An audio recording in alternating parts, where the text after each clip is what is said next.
Hey guys, and welcome to another Q&A Monday video. In this video I try to answer as many of your questions as I can in as much detail as possible, but I get so many questions every day that I just can't answer them all. So if I don't get to your question in this video, don't worry, I might get to it in the next one. If not, just drop it down in the comments and I'll answer it as soon as I can. So without further ado, let's jump into the first question. Shana asks, "Hey Michael, I was wondering if you believe that sleep paralysis can be caused by entities, as some people who have experienced it have said that they have seen a demonic figure, or do you believe that it is just a hallucination?" Okay, so for those of you who don't know what it is, sleep paralysis is basically a state in which you've woken up from sleep and your body is completely paralyzed. As the name suggests, you can't move any of your body, arms, legs, whatever. You can't even talk, but the only thing you can move is your eyes. Now, there are two reasons for this that people subscribe to. The first is a scientific reason that the body undergoes different states of sleep, and one of them is REM sleep, which is like rapid eye movement sleep, in which your dreams become more vivid and your body disperses a kind of paralyzing toxin that stops you flailing around while you're sleeping and, you know what I mean, attacking everybody and reenacting your dreams. And they think that if your REM sleep is interrupted, like you wake up unexpectedly, that paralyzing toxin hasn't finished working, so you're stuck where you are. The only thing you can move is your eyes. And the idea is that hallucinations, as Shana describes, like demonic figures and such, is caused by the brain still dreaming even though you're awake. Like, it's not quite broken out of that cycle yet, so these dreams are then projected into reality. Paranormal people, on the other hand, think that this is some kind of visitation, like it's like demonic attacks, that sort of thing. Even there is a state called the old hag syndrome, in which people report seeing like an old crone, like a stereotypical witch type figure who is like drawing on your energy, or little demons sat on your chest, which is why they feel the heavy pressure and things like that. Now, I've personally experienced sleep paralysis, but I wouldn't think mine was a paranormal attack or anything like that, because I didn't see anything. I was aware of it at the time. I knew what sleep paralysis was, so when I woke up and couldn't move and I felt the pressure on my chest, I wasn't thinking, oh my god, I'm being attacked. I was aware of it, so I was quite relaxed. I was like, this will wear off, it's fine. But I can only imagine what it must be like for people to wake up completely paralyzed, unable to speak, and to be visually hallucinating whatever it is that they're seeing demonic figures attacking them, or women. Like, that must be one of the scariest things that could ever happen. And I'm quite fortunate that I didn't hallucinate and that I was aware of it at the time. So as far as my opinion goes, I don't think my particular case was paranormal. I think that was just, I'd woken up unexpectedly. As I've said before, I'm quite a light sleeper, so it wouldn't surprise me if my REM sleep was interrupted.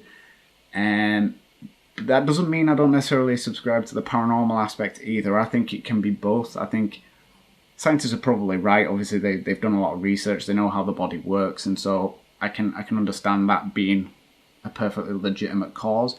But I also think that the spirit realm is full of knobheads that would probably jump on that and use that as an excuse to do things because they think other people will write it off, that sort of thing. So I think it can be both, to be honest. I don't really go either way. Like I say, I'm a fence sitter. So I do think both could be quite legitimate causes. Anna asks, have you ever thought of asking Anna to come and communicate more with you in a dream? Now, this follows the answer that I gave about seeing spirits in dreams, that I think I've seen Anna in a dream now, or at least as I perceive her. And to be honest, even though I accept that that's happened, I'm not about to go encouraging spirits to visit me in dreams to tell me their information. If it just happened, I'm not about to penalize a spirit for it. I'm not going to get angry about it. But at the same time, like, when you're asleep, you're probably the most vulnerable you can be. My mind's as open as it's ever going to be. So to encourage a spirit to visit you in that way, I wouldn't be very comfortable with it. Like I say, if it happens, it happens, but I don't feel comfortable asking them to do it for the sake of my own vulnerability, really. David asks, Michael, why do you do like 5 and 10 minutes of videos, or do you record for longer and just show us what you caught? No, I tend to film for way more than 5 or 10 minutes. The reason that I upload videos of that length is because that's as much activity as I caught. Now, if I post a spirit box session that was 6 minutes long, that doesn't mean it was a 6-minute spirit box session. It was probably about half an hour long, and I've just cut out all the times in which I didn't get a response. So when you see this mark, that's me cutting out unnecessary session time where I've asked questions and not got any responses. So if I've done a half an hour session and the first 15 minutes didn't have anything, I will usually show you the intro explaining to the spirits what I'm about to do.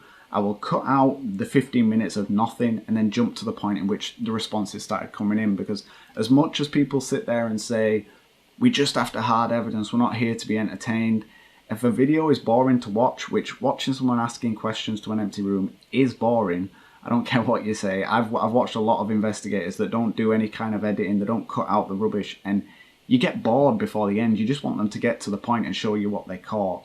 And I do subscribe to that theory, and I think that's partially why people enjoy these videos so much, is because I don't waste your time. I don't make the videos extra long for view time. I show you what I've got, and whether if that means it's a 5-minute video, if it's a 2-minute video, so long as you've seen the main point. I could easily post a 30-minute video of me doing a spirit box session, but I just don't think anybody would watch it. Rubin asks, how can you tell between a robbery or a ghost trash in your house? To be honest, you can't really tell the difference. Like, there's no discernible feature that makes me think that one's paranormal. No, that's a person intruding on my house. To be honest, like, I know I've touched on this before, but if I hear a noise in the middle of the night, I get up and investigate it. I don't care how loud it was. If I hear footsteps, as much as I'm aware in myself that it is no doubt paranormal, there is no way of knowing. So I've got to jump up and investigate it on the off chance that it is a person that's broken into my house and is trying to rob me. So yeah, you can't really tell. Pylonial asks, what would you do if you do happen to become a ghost? Let's say not under tragic circumstances. I would haunt the shit out of people that I know. Probably like my skeptic friends. Like I would go out my way to scare them and make sure that they are believers before I'm done, kind of thing. Or if like somebody was being particularly negative to someone that I know and care about, I would scare them somewhat chronic. Like I would make sure they thought twice before messing with people that I care about. You know, no. On a serious note, though, as much as I probably would do that, I would like to be able to help other investigators, like to be on the other side and have that understanding, and to be able to help an investigator get the answers that they're looking for. I think would be amazing. I would probably try to do that quite a lot. Scott asks, do you ever wonder why, if spirits can drain a camera's battery for energy, how come they don't access the power in a house's wall outlet or a device plugged into them? Maybe too much? Now, it's an interesting question, really, because you would think that a power outlet is like an unlimited source of electrical energy for them. If they drew on all electrical energy, then that would be a perfect place to power up. Like, they should surely never struggle for energy, but they don't seem to do that. They tend to draw on like camera batteries and people and things, and so it makes me wonder, like, what's the difference? And I know, like, camera batteries, just like any AAA batteries, anything that you use in devices, it's all based on chemical reactions. And so when like both sides of the battery is contacted with whatever circuit, that creates a chemical reaction inside that produces the energy. And so what if it's that chemical reaction that attracts them? The same as people, like our energy is made up of chemical reactions, whereas a power outlet is just electricity coming through circuitry, like already, like it's just pure electricity coming through. I don't necessarily know how that works as with regards to like a plasma ball, because I would have thought that was just pure energy. But I guess there are gases within that orb as well that helps that along. So I don't know if it's something to do with that. It is an interesting question. I wish I had a better answer for you, but maybe it is something to do with like the chemical reaction that takes place that just allows that energy to be absorbed. Asa asks, do you believe ghosts and spirits live out of time, such as travelling from the present to the future, to the past and back again? Or do you believe they live in the same time as us?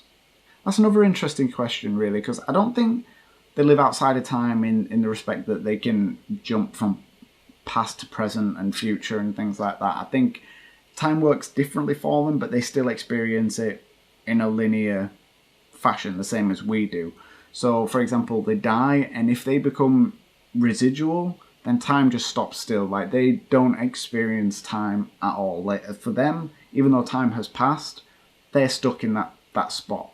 Yeah, and it's not that time hasn't passed, it's more a matter of they just haven't perceived it. Like, their brain waves, their memories are stuck in one place. They just don't absorb any more information. Whereas an intelligent spirit, for example, I think it's perfectly possible that they just experience time as it goes on, but as far as their energy levels are concerned, they can only absorb so much information. So they will still remember things as it was when they died, but they will remember certain events. Like, if you're talking to them and you've spoke to them in a few different sessions for a month or two, they will remember said sessions. But as far as like main events within the world, like major tragedies or like every person that's moved in and out of a house, I don't think they're going to remember all of it, because it's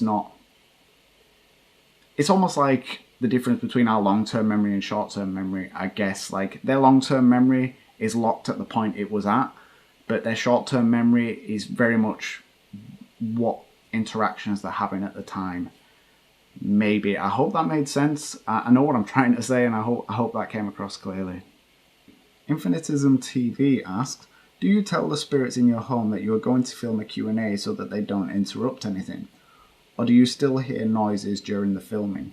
Now, as I've said before, the activity isn't so common that I have to really worry about telling them to not interrupt or anything like that. So generally speaking, I just sit down and get on with it. But there have been instances where I have heard noises. Like on a previous Q&A, I was sat there answering a question and this happened. So what if a person's essence, their energy, merged with another living organism, like another child pre-birth, and so that merging, in a sense, an essence of this person has joined this newborn child. So what if they grew up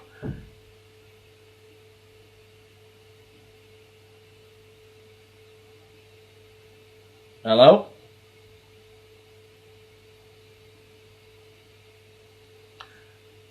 And so there have been comments in there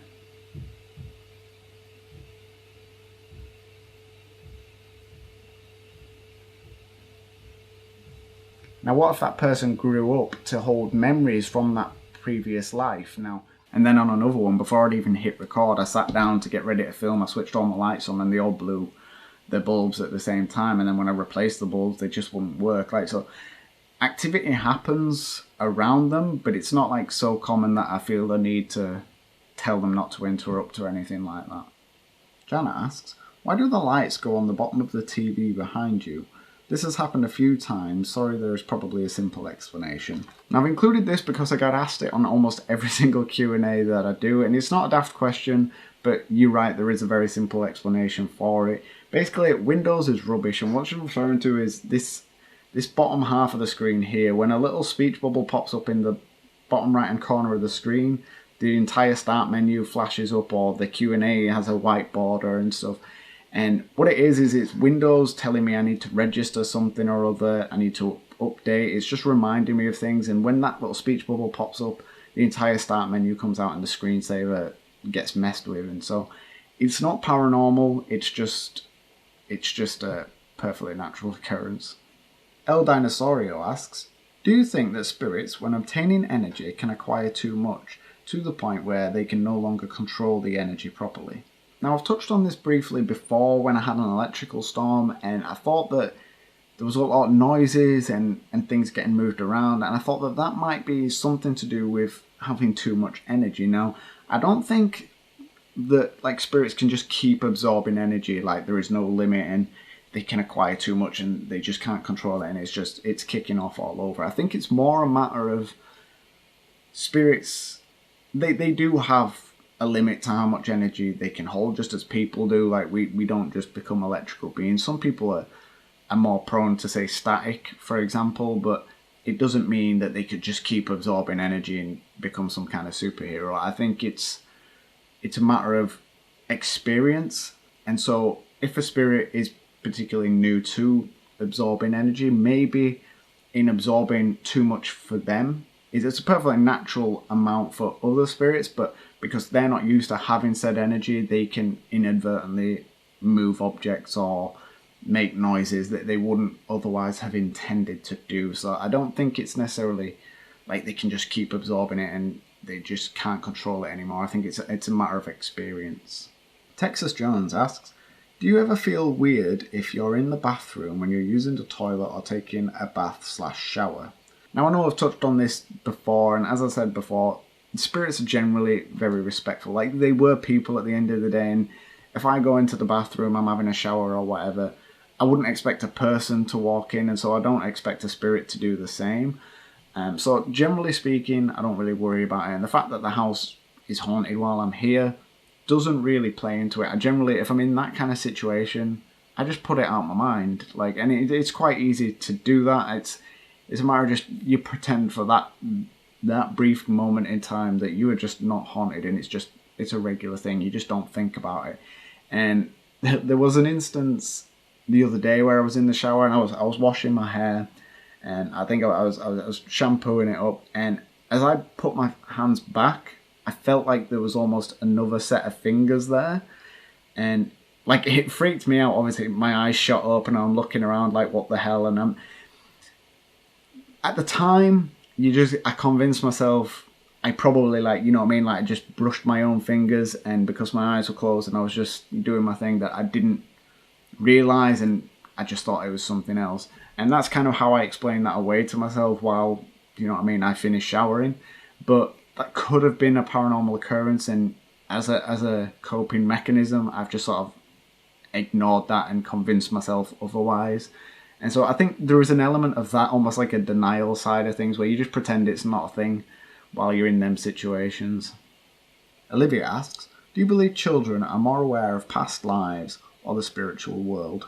Yes, I think children are way more susceptible to the paranormal realm than we are as adults, and that is because they've not learned to tune it out. Like, as we grow up, we're surrounded by people that if you see something that's not there, like you have an imaginary friend, for example, your parents eventually tell you, look, they're not real, you ignore them. And it's almost like cognitive therapy in some way. You convince your brain to believe a certain thing, and so you eventually just tune things out that you don't like. Like, the human brain has that ability to just tune things out that it doesn't want to see. It's like if you are in a dark room, for example, and there is a light spot on the wall, if you just stared at a point on that wall, that light spot would probably just disappear, because it doesn't mesh with what your brain is looking at, and so it fades out, and you have to refocus yourself and readjust the way you're thinking about it. And it's kind of the same thing. As children, you are unaware of what should and shouldn't be seen, and so you just accept everything. And so if a spirit comes forward, I'm 100% sure that children would be able to see that, because they have not learned to tune it out. And I think that's a lot of where imaginary friends come from. I think children have imaginations, don't get me wrong. I think it's perfectly possible they have imaginary friends, but I do think that the occasional child will have an imaginary friend that is just a legitimate ghost. And as far as past lives go, I've read the story throughout that as well, in which children have told the parents randomly that they died in a certain spot, and that so-and-so did this, and then upon like further research later, they find out a child died at such and such a place, and then that was like a year before this child was born, and like just really unusual stuff that like a child has no reason to think that that's a weird thing. Like, they remember this event, and so they tell the parents about it. But as an adult, you're like, no, that didn't happen. You're alive. I have no idea what you're talking about. And so a lot of children will be told that, and then just forget it over time and just assume it was their own imagination. So yes, is the short answer. I think children are definitely more susceptible to that kind of thing. And so that's it for this week's Q&A, guys. I hope I answered your questions sufficiently and in enough detail. As I said before, if I didn't get to your question in this video, don't worry, I might get to it in the next one. If not, just drop it down in the comments and I will answer it as soon as I can. So thank you all so much for watching, and as always, I'll post any and all activity as and when I get it.